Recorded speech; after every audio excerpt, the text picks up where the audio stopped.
আপোনালোকে ফূৰ্তি কৰিছে মই দেখিছোঁ আৰু অকণমান ফূৰ্তি ৰাখিব যিহেতু অনুষ্ঠানটো নিজৰ খালি আপোনালোকৰ এই যিটো ছেক্ৰিফাইচ ঘৰৰ কাম বন আপোনালোকে যিখিনি আসনত বহি আছে মহিলাসকল আপোনালোকে ঘৰৰ কাম বন সোনকালে কৰি থৈ আহি চকীখন ৰাখিছে হয়তো আপোনালোকৰ চিনাকি কোনোবাই চাগে বেয়াই পাইছে চকী এখন দিব নোৱাৰিলে ৰাখিব নোৱাৰিলে হয়নে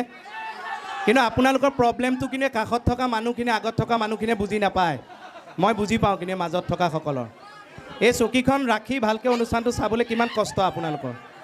এটা কিবা কাৰণত যদি আপোনালোকে বোলে বাহিৰ ফুৰি আহোঁ অকণমান পাতল হৈ আহোঁ ঘপকৈ উঠি যাব নোৱাৰে কিন্তু হয়নে সেই দুখটো কিন্তু কোনেও নুবুজে যে আপোনালোকে পেট ফুলাই ফুলাই অনুষ্ঠান চাই থাকিব লাগে